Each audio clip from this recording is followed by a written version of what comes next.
Evening, everyone. My name is Tunde Agboke, and I am a member of HP's Government Affairs and Public Policy team. I'm really excited today for us to have the second installment of the HP MAP 4.0 advisory meeting for cohort number 4. So last month we had the first installment. So today with us in part 2, we have Betty Garcia-Hill, HP's Chief Education Technologist, and she is going to discuss conflict resolution. And a little caveat: prior to Betty's time here at HP as a chief education technologist, she actually spent several decades in one of the largest school districts in the United States. So she's going to kind of talk to you both from her perspective here at HP, but also as her in her perspective being a longtime teacher and teacher trainer. So with that, Betty, I'm gonna pass the mic over to you. Thank you so much, Tunde, for that very gracious introduction. Yeah, I'll talk a little bit first about my several roles and how I was able to experience conflict in each one of them. So, again, my name is Betty Garcia-Hill. Good afternoon, good evening. Thank you so much for joining us today. Before coming to HP, I was 18 years in education. I was a teacher for over 7 years. I became an instructional coach. I led campus educational technology. And so I coached teachers who didn't always embrace technology. So, of course, there was conflict there in helping ones feel confident and comfortable with how to improve their instructional practice.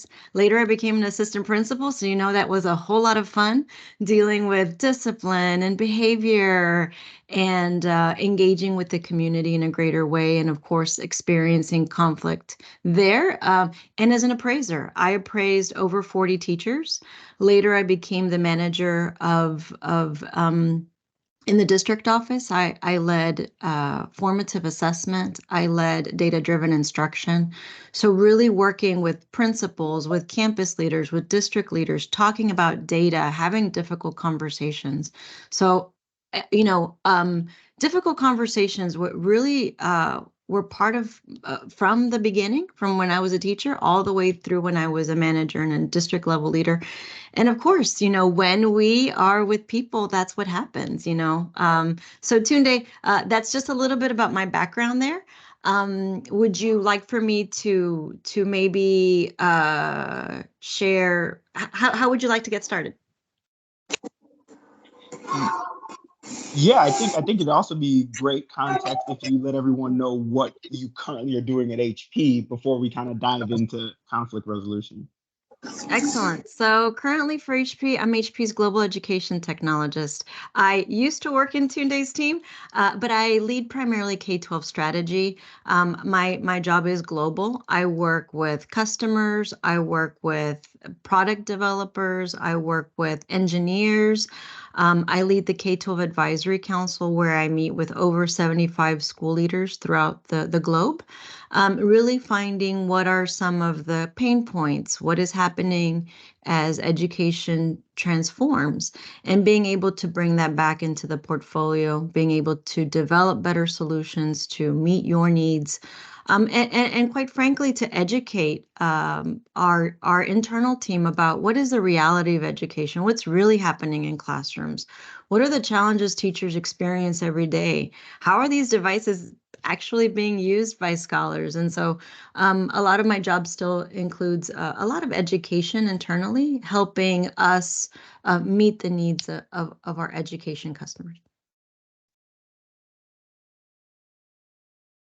Fantastic. Thanks for giving us that background and context, Betty. So I know when we always kind of plan out what these sessions are going to be about, we always try to get input from the teachers and the educators. And conflict resolution was one of the top 5 issues that they wanted to hear more about. So we're really excited to kind of just hear from you and have this discussion around what conflict resolution is. And I know prior to this call, you and I have had several conversation. So I know everyone's going to really enjoy what you have to say in some of your stories. So I think we can probably just dive right into it.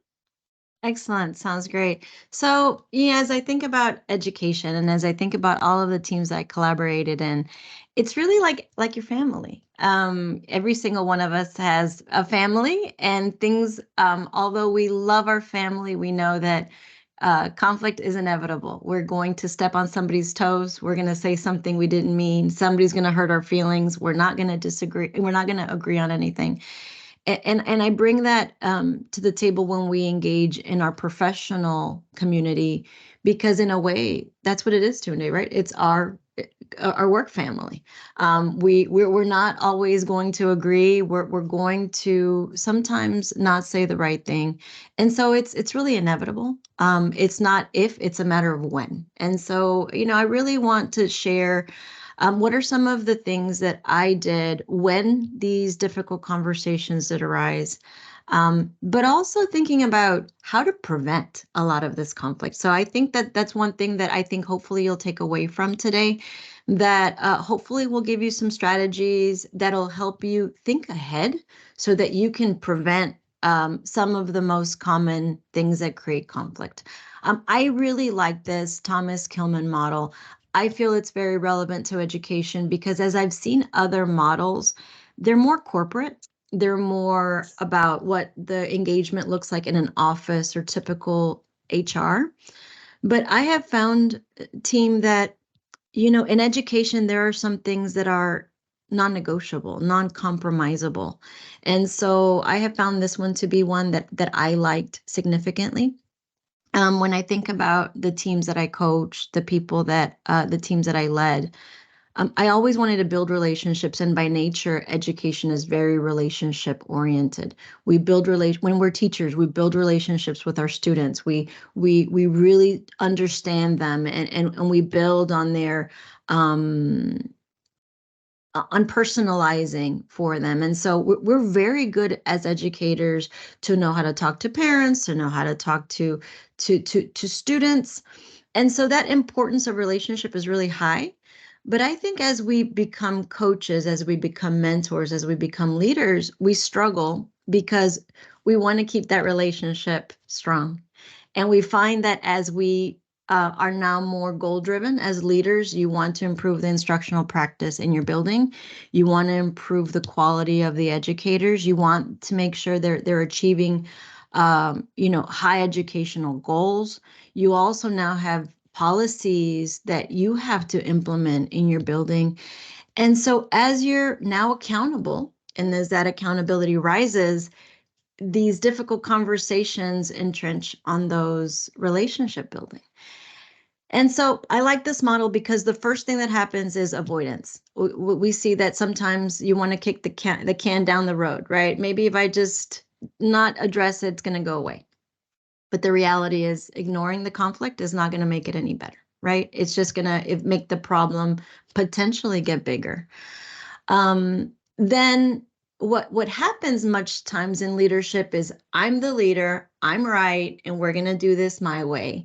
But that takes us to number two, which is competing, right? It's always wanting to win the dispute at all cost. But what happens is you lose relationships, you don't build your team, and there's always going to be someone who feels like they've lost in this engagement, right? Um, then the next piece is accommodating, where you're just trying to relieve the problem. You want to give somebody what they are asking for to resolve the problem. But in my experience, this is very difficult to do in every situation in education because, like I said, you can't compromise on quality instruction. You can't compromise on policy. You can't always accommodate to what the teachers or the parents are asking for. There are opportunities when you can accommodate and give in, but the reality is most of the time when there's conflict, there's not much that can be accommodated. And so you wanna understand that when you come into the conversation. Sorry. And then so that takes us to four, compromise, where everybody loses a little something, everybody gives in a little something, but it's a quick way to resolve the problem without getting bigger. But again, compromise, sometimes you never want to compromise on the non-negotiables, your instructional practice. You don't want to compromise on policy, right?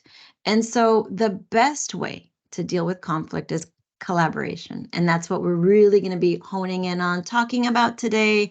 How to involve everybody that is involved in the problem, really making sure everybody's heard, and then create what we optimally want, which is a win-win. And Betty, in our lead up to this call, you shared with me a very poignant example of collaboration. Would you mind kind of sharing that with the group? Yeah, absolutely. So the best one I can come up with is when I became an appraiser. I specifically remember I was appraising 45 teachers Tunde, and I at the time I looked even younger, and so a lot of teachers had been teaching for a very long time, and they were like, "What is this little girl going to come and tell me on how to teach?" And so it's never easy when you have to rate teachers, when you have to give them very specific feedback, and teachers will come and challenge you and say, "Why did you give me this rating? Why, are you saying that I'm not a good teacher?" And it's a very careful dance. And so I'll share with the team some of the things that I did to really help demonstrate the perfect way of collaborating. I came to understand what the real problem was, and really digging deep to understand my goal was to improve instructional practice. My goal was to make sure my students were getting the absolute best instruction, and that I was, implementing district policy in my building. The teacher's goal was that they wanted a high rating, right? They wanted to show that they were exemplary in their craft, and those two were not necessarily not one did not negate the other. And so I implemented something that I felt was really successful. What I would do is I would um, basically give all the teachers a freebie.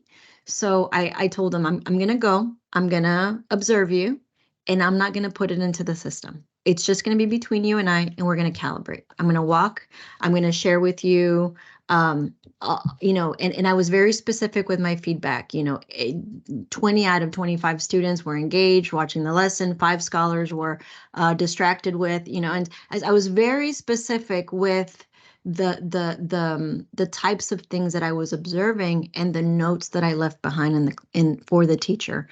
And they were able to see exactly what I was looking for, exactly how I would have rated them, exactly how those indicators fell within a rubric that we use to grade them. And I told them, here, this is so you see what I'm looking for, what I'm going to be asking. And then we would conference and we would collaborate on some strategies that might help them maybe demonstrate a higher percentage in certain indicators where they might have been low on. And they felt really good because they felt like they got the feedback, they got coaching or some practices that they could put in play. So when I did do my official walkthroughs, they could get a higher rating. I also didn't only do this once a year or twice a year. I went into their classrooms multiple times, and they always had the opportunity to raise maybe a score that was low, and to collaborate together to figure out how to improve that if they so wish to. And so you see, Tunde, it was a collaboration, right? They got the higher score that they wanted. I got the higher instructional practice that I wanted. Yes, did it take a lot of work? Without a doubt. But I saw this as conflict, ongoing conflict. And so putting some steps in place really helped to reduce the conflict, and it really helped to allow for collaboration to be ongoing and genuine in this engagement. What it feels like when I hear that story again, Betty, is that you kind of picked the best of all the scenarios, because by giving the teachers the freebie, as you alluded to, right, you gave them the opportunity to learn to to operate freely in their space without fear, right? and then learn from that interaction with you so they could continue to grow and also deliver the outcomes that you and the teacher were looking to gain from the collaboration. So no, I completely love that example and that story, Betty. I think it hits right home in terms of what collaboration looks like. No, thank you so much. But let's be real, right? You are gonna have some of those really tough conversations. You are gonna be in that hot box, I'm gonna call it. When you are having to, have to share some real conflict. And so I want to give our mentors some steps, right, for an agreeable solution. Um, I have found that these are helpful. One is to acknowledge the conflict. And I think you and I talked about this before the conversation. We can't tell people that they don't have a right to feel the way they feel. They have a right to feel mad. They have a right to feel sad. They have a right to feel anxious, because we don't believe that they have a justification doesn't mean that we have a right to tell them or make them not feel what they feel.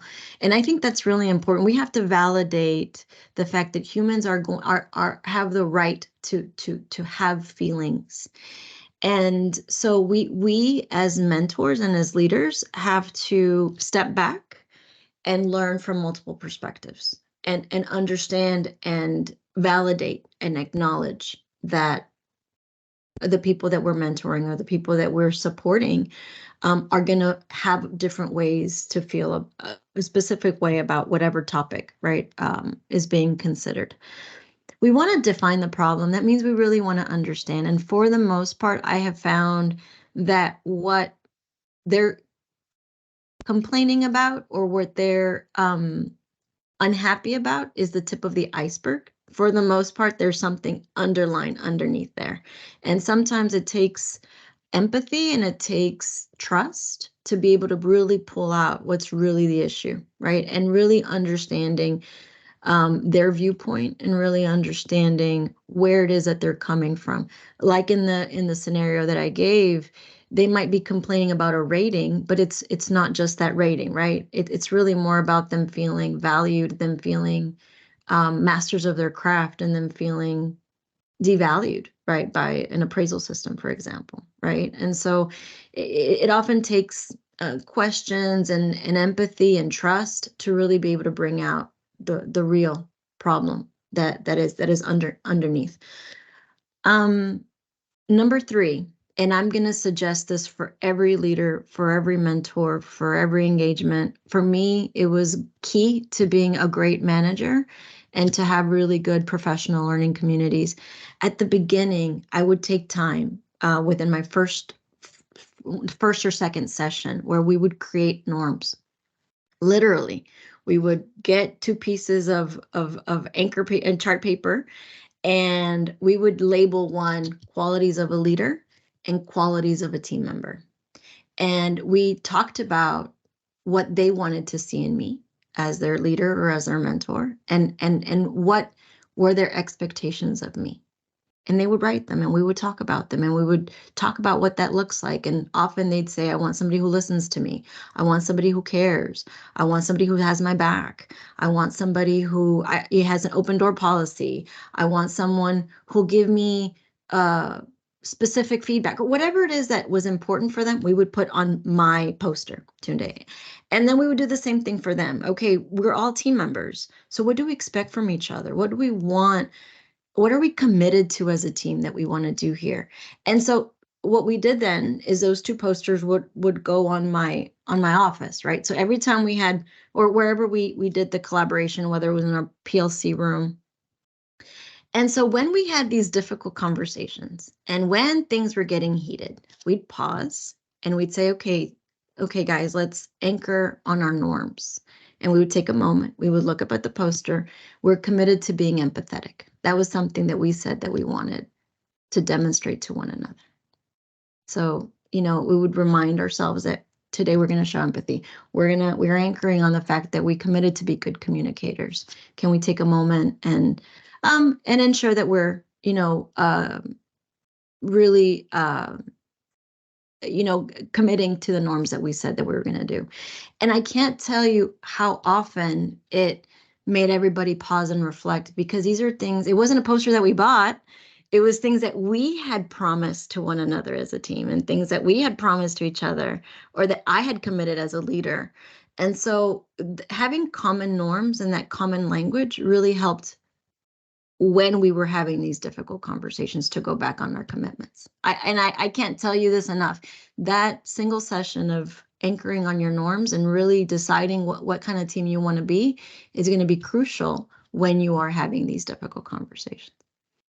Number 4, let everyone have a say and listen attentively. You're going to see this in every article on conflict resolution. Listen. Be slow to speak and quick to listen. Um, be present. Give them eye contact. Show with your body language that you're listening. Don't be so quick to make a point that you failed to really listen to what the other person's saying, because they are experiencing it from a different point of view. I always think about a diamond and the fact that a diamond has so many facets, and you can't experience the beauty of the diamond unless you really turn it around and see all the cuts, right? We don't know everything. We as leaders, we continue to grow. Like I mentioned in my first example of appraisals, I grew as an appraiser, and I became a great appraiser because I started to understand my teachers, and I started to understand their needs, and I started to build in systems. So yes, I got better because I listened attentively, and then I was able to, right, improve my practice so that it could meet their needs. And so make people feel heard. A lot of times they're not necessarily asking for a solution to the problem. They know that there might not be a solution to the problem, like increasing their pay or removing a policy that now they have to do. They just want to feel validated, heard, and that you care. So I can't say this enough. Make people feel valued, make them feel that their voice matters. And many times you may not even have a solution to the problem, but just the fact that they know you are aware, that you're collaborating with them, and that it's a work in progress, it's going to make your team follow you as a leader. Number 5, be solution oriented. To remind everybody that, let's work towards the solution. Sometimes we talk about the problem, we keep on talking about the problem, we revet the problem, and it's all about the problem. But when we commit to say, hey, let's work together to really solve this, like the goal is, I want you to feel happy. I want you I want to be happy. I want us to work together. I want us to find a solution to this. Now that we've defined it and understood it, and I feel everybody feels hurt, now how can we work towards the solution, right? And I think that that's where sometimes the conversations get hung up when they're no longer a building, right? And so we want to help navigate the conversation to be solution oriented, and to really help them that we want the same goal, and that's to solve, right, whatever the conflict is.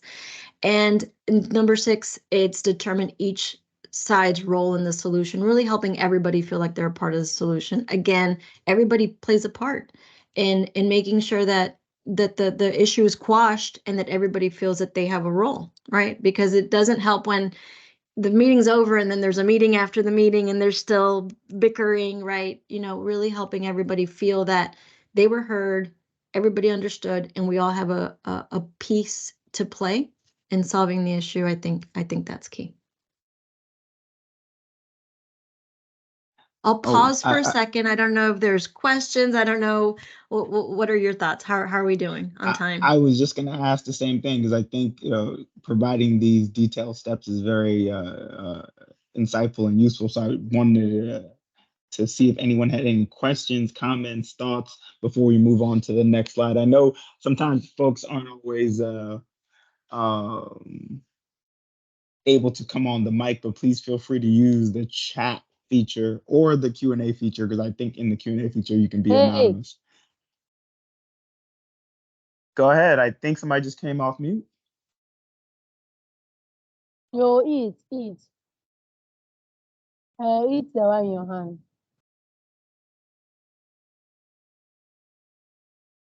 Hello, hello. Welcome to our discussion. It might have been an accidental Okay. coming off of mute. Okay, so you know what? While we wait for you all to kind of think through any potential questions, Betty, maybe we should move on to the next and final slide. So I know.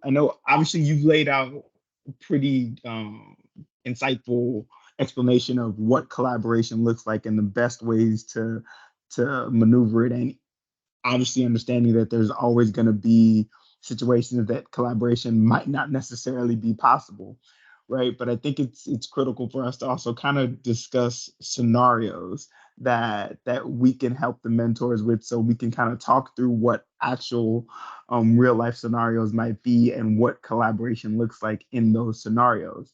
So I think a really good first one that we can talk about would be what's kind of a situation that we can talk through when we're talking about parent and teachers and what that collaboration could look like, and in particular if we were talking about homework and grades.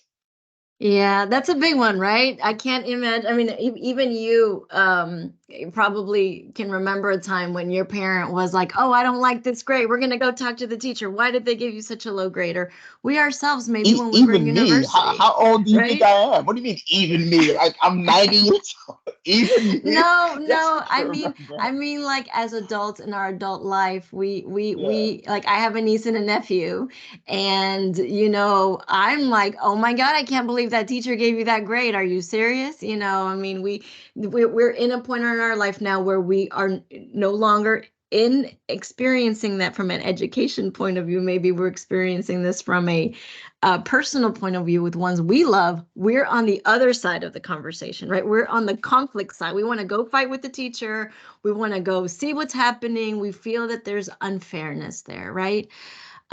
I always like to begin with saying we're on the same team. So let's just use Tunde. Tunde is my student. So let's just say Tunde is my student, and I'm speaking to Tunde's mom. The first thing I'll tell her is something positive about Tunde. I love having Tunde in my class. I value and then saying something very authentic and very real about what I love about having Tunde in my class. And our goal is the same. It's to ensure that Tunde is successful. And so that puts the parent at ease. I can't tell you how many times you have to put parents at ease. Same thing with leaders, but put them at ease. Say something positive. For the most part, you don't want the first teacher-parent conference to be one that's negative. You always want to have a positive parent conference first, so we do well in having positive engagement prior to when there's conflict. But begin the conversation with something upbuilding, something edifying, something positive about that student. Then the second thing, again, you want to identify the problem. What is the concern? Is it that it's too much? Is it that the grade is too low? Is it, again, the relationship? But then you, as the educator, are goal oriented. There's a reason why maybe Tunde has low marks in this specific situation, or there might be a reason why the teacher is assigning extra work. Maybe scholars are needing extra practice, right? And so again, you see that conflict, right? Where we're pushing for this higher goal versus. I find that data is really important with teacher-parent engagement. I always had student exemplars. I always had data to share with the parent if there was a reason warranted to my concern. So I want, and I always had exemplars of other scholars that were masked. Like I didn't put the name of them, but I would show the parent, listen, I'm so proud of Tunde. Tunde is amazing at math. He's doing great. He's doing so positive. But I'm a little concerned on his language arts because it seems that, writing he's so creative in the way he articulates, and I haven't quite seen that in the way it transfers to his essays. Let me show you what I mean by this. Show them exemplars of what I'm concerned. And then I would share maybe two or three of other scholars and where I want Tunde to be and why I'm working with Tunde, because this is what I want him to get to excellence, and give them some models of what exemplary might look like, right? Math, so they can't see who, and you're not trying to compare, compete, and so the parent sees, oh, Yeah, well, yeah, the teacher loves Tunde. The teacher can see Tunde's strengths. The teacher is genuinely concerned, and then they can see what an exemplar looks like of what we're trying to work for Tunde. Right. And so then you're cooperating. How do you think that Tunde, have you seen this at home? Have you seen him be articulate and be really creative with the way that he dialogues, but maybe struggling to put it down on paper? Yeah, well, so how can we work with him to give him creative opportunities? And hey, I'll give him this extra assignment and then collaborate to figuring out how to help him so his marks start looking better moving forward and what that can look like. Does that make sense? That makes perfect sense, Betty. I think definitely starting out the conversation with something positive, right, to diffuse any potential anxiety that the parent might be coming into is a great way to start off the conversation and try to limit any potential conflict. And I know we are technically already over. So what I would love to do is if you could give us two quick nuggets about each of these sections, right? Teacher leader. So when we're talking about perception of unfairness, and then when we're talking about schools versus school districts, and talking about morale, overall morale, if you could give us two quick nuggets from each of Yeah, those, yeah, and then yeah, we'll for see if sure. anyone has questions. Yeah, I'll give you the framework you can put to front load, right? That can help you. So one of the things that I think was very successful with teachers and leaders with unfairness is we had a committee. We created a committee called SDMC, and basically it was a school committee where we included teachers, parents, community members, school leaders. But it was primarily composed of teachers, and so we would bring things to the SDMC that we felt were big decisions to make. And so when the SDMC voted on things, um, then teachers did not feel like, oh, why did fifth grade get this and first grade didn't? Or why did, it was like, well, we discussed this in the SDMC. We had other teacher colleagues agree upon this, and it was agreed upon by a committee, right? There's things we can do and so we found that reduced a lot of the, oh, there's preference. The leadership likes this grade level better than that level. Or, that teachers were part of a committee to be able to make certain decisions, right, that impacted a large group of teachers. There's always going to be perceived unfairness. Oh, you like her more than me. But with teachers, I always left positive notes in their classrooms. I always gave them. I also, and is going to hit for morale too. I would always create a survey at the beginning with teachers, and I asked them, "How do you like to be valued? How do you like to be valued publicly? Do you like to be valued privately with a note or with an acknowledgement? Do you like to receive gifts? What are your favorite candy bar? What's your just surveys about really understanding how they like to be celebrated. And Tunde, I would commit to doing that throughout the year, not just on Teacher Appreciation Day or not just on Teacher Appreciation Week, but really knowing, okay, Tunde likes it when I pat him on the back in front of the team. So guess what I did? I made sure that throughout the year I acknowledged you publicly, but maybe Betty's shy. Betty just wants a subtle pat on the back and maybe a little note. Then I made sure I did that for Betty throughout the year too. There were when I part of my team norms too. We did the 3 C's: commitment, collaboration, celebration. We would commit. What is it that we're committed to? And as a team, we develop goals. How are we going to collaborate to get there? And at the end, how are we going to celebrate once we get there? So we'd always go back to those 3 C's that improved morale, it improved perception, and it improved the collaboration in an ongoing basis.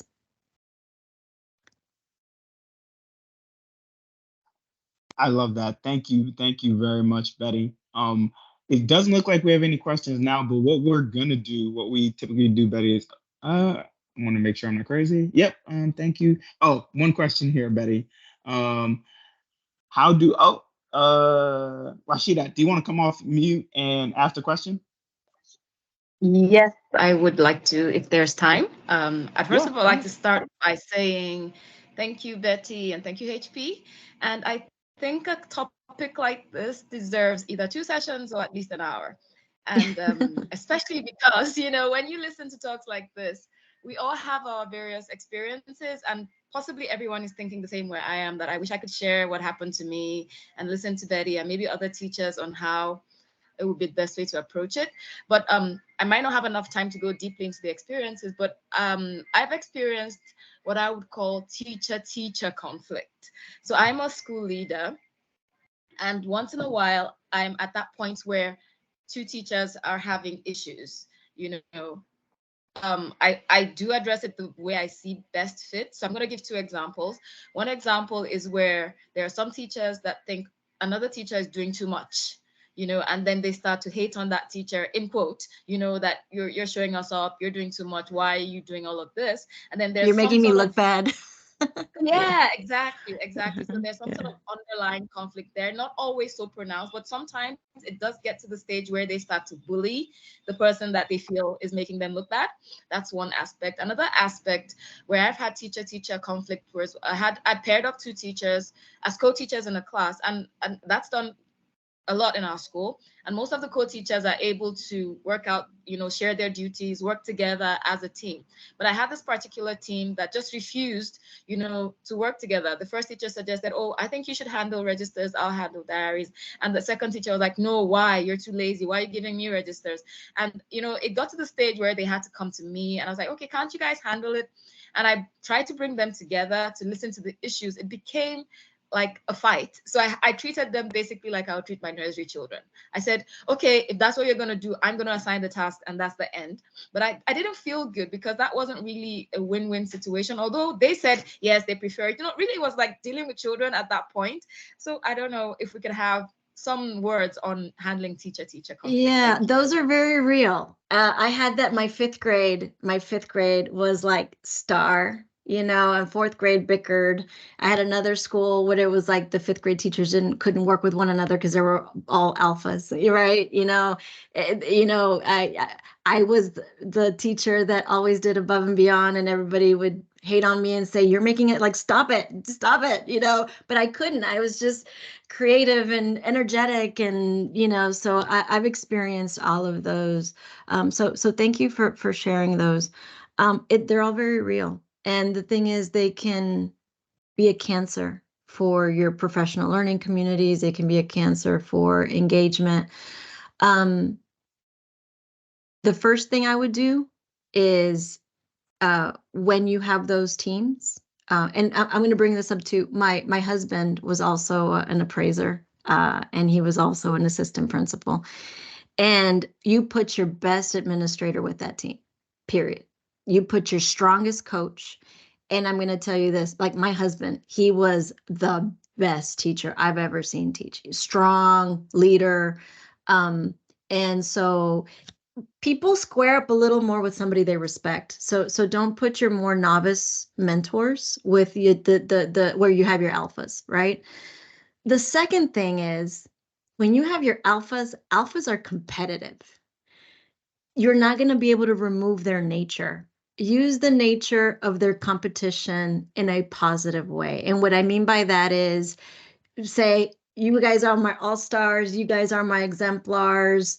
We're going to teach fourth grade and third grade because you guys rock it out.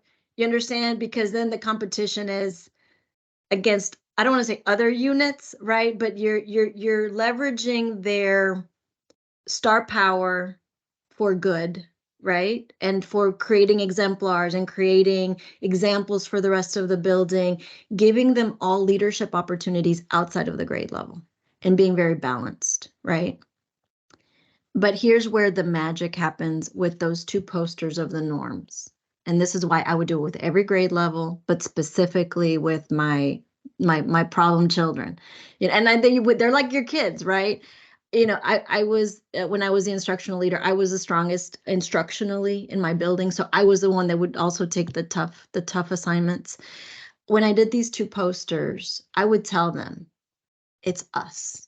We're family. We're going to make this work. We front loaded. And I would say, tell me what you want from me. And so I started being the target. Tell me what kind of leader you want. Tell me what kind of mentor you want. I modeled excellence. I modeled team building. I modeled collaboration. And I created a very strong agenda that was very agenda focused when we met as a team. No downtime. We kept it moving. Then when in my first session, we would create these 2 posters. What you want from me. Again, I modeled excellence and I modeled, tell me what you want from me. So then once I did that, then what do we expect from each other? What are we committed to? And put those posters where you meet as a team. And every time you begin the meeting, say, we're going to anchor on our norms. Let's just refresh our norms. What are we committed to? Today, we're going to be empathetic. Today, we're going to be good communicators. Today, we're going to work together. Today, we're going to, and believe it or not, you have to model effective culture. And as hard as it is, you hold them accountable to excellence and you model it every day. I would create opportunities to, like, I would never let them get away with it. Like you said, we're going to work this out. We're going to stay in this room. And what I would do too, like with those teams, I sometimes had to do, like, how you have planning time when they go to PE or enrichment or art or all these other things. Sometimes I created double planning times for those, like, so we usually put those at the beginning of the day or at the end of the day, so we could make it, because we knew there was going to be some tough, like 5th grade was always at the end of the day, because we knew that I could always say, hey, can somebody pick up these classrooms? They're going to have an extra hour because I need to hash this out here. We need to knock this out and we're going to rock it out. But like I said, you need your most experienced mentors for that. That would be my suggestions. It's not an easy fix, but you're the instructional leader. Just like with kids, you can't let them get away with it. You model instruction and you keep going, and it becomes, you almost have to work that muscle. And they know that with you is no we're not going to play that game right now. We're working together. We're committed to collaboration. We're committed to good communication. We're committed to demonstrating excellence for our scholars. Let's go. And that's my best suggestions. Thank you. All right. Well, thank you so much, Betty, and thank you so much to all of our teachers and leaders and educators who joined today. Really appreciate everyone's time. We will make sure we get Betty's deck out to everyone so you can have access to it, and we're also going to share this recording. So again, thank you so much, everyone. And I know we're not going to be touching base again until the new year. So happy early new year to everyone, and hopefully you're enjoying your holidays wherever you are in the world. So again, thank you so much, Betty, for joining us today. Thank you. So nice meeting with you guys. I hope we can have another session where we can all talk about different scenarios, but it was wonderful to be with you today. Thank you so Have a much. great Thank you. evening and Bye. afternoon, Bye. everyone. Thank Bye. you. Thank you.